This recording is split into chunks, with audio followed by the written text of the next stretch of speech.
জয় গুরু।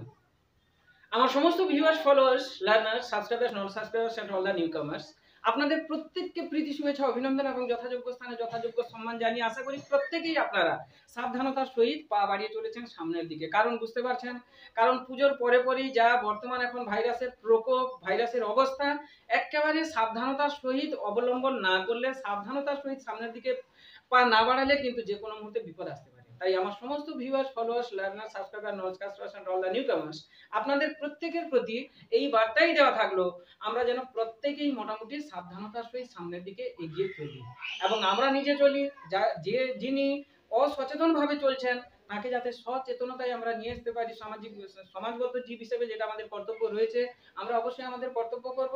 যাই হোক, আজ আশা করি এখানে এই চ্যানেলে যে ভিডিওগুলো দিয়ে থাকি কেবলমাত্র ছোট ছোট ছেলে মেয়েদের জন্য, তারা বাংলা থেকে ইংরেজিতে ট্রান্সলেশনটা কেমন ভাবে শিখবে তার যে স্ট্র্যাটেজি, সেই স্ট্র্যাটেজিটা কেবলমাত্র এখানে দেওয়া হয়। তো আশা করি আপনাদের কাজে লাগছে। কথা আর বাড়াবো না, আসি আজকের সেন্টেন্সে। আজকের ভিডিওতে প্রথমের যে সেন্টেন্সটি রেখেছি সেটি হচ্ছে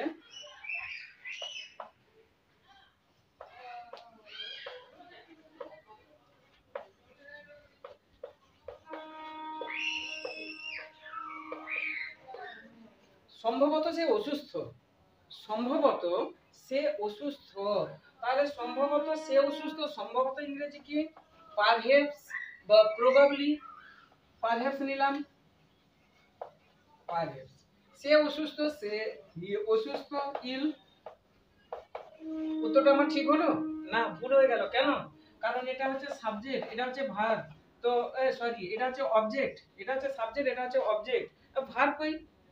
প্রায় প্রতিটা ভিডিওতে সেই একই কথাই স্মরণ করিয়ে দেওয়া হচ্ছে। এটা তো প্রেজেন্টে চলছে, এরপরে আসবো ধীরে ধীরে পাস্টে মোটামুটি আসবো।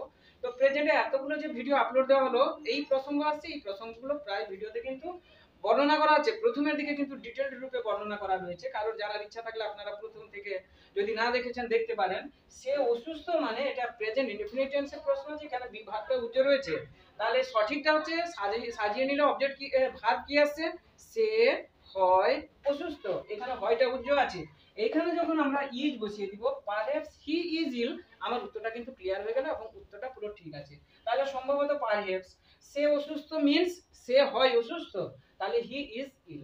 তখন আমার উত্তরটা ঠিক থাকলো। সে অসুস্থ, সে হয় অসুস্থ, he is ill. Dear viewers and followers, আশা করি যা বলা হচ্ছে নিতে পারছেন এবং বুঝতে পারছেন। আসি এবার পরের সেন্টেন্সে। পরের সেন্টেন্সে আসছি।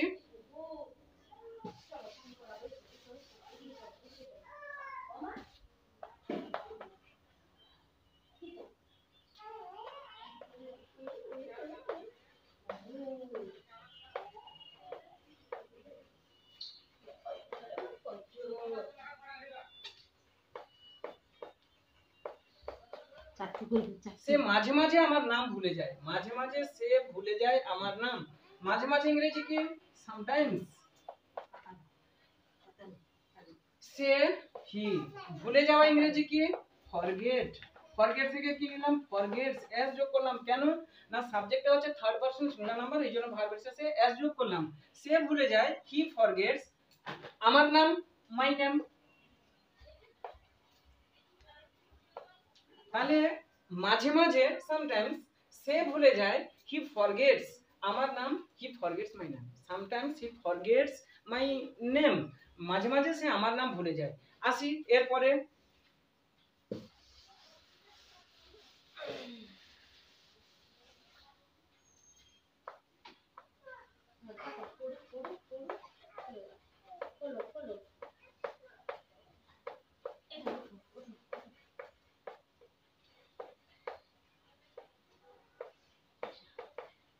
তুমি পুরোপুরি ভুল করেছো। তুমি পুরোপুরি ভুল করেছো। তুমি ভুল করেছো পুরোপুরি। তুমি ইউ, ইউ আর ভাবটা উজ্জ্বল আছে বসিয়ে দিলাম। ইউ আর ডেফিনেটলি, অর্থাৎ পুরোপুরি। ইউ আর ডেফিনেটলি ভুল ইংরেজি কি? Wrong. You are definitely wrong. You are definitely wrong, তুমি পুরোপুরি ভুল করেছো। ইউ আর ডেফিনেটলি রং, তুমি পুরোপুরি ভুল করেছো। ডিয়ার ভিউয়ার্স এন্ড ফলোয়ার্স, আশা করি বিষয়গুলো বোঝাতে পারলাম। তাহলে আজকের মতন এই ভিডিও থেকে বিদায় নিয়ে দেখা হচ্ছে আপনাদের সঙ্গে পরের ভিডিওতে। ততক্ষণ পর্যন্ত আপনারা প্রত্যেকে সুখে শান্তিতে মঙ্গলে এবং সাবধানতার সহিত এগিয়ে চলুন। দেখা হচ্ছে তাহলে পরের ভিডিওতে। All of my dear guys, bye bye.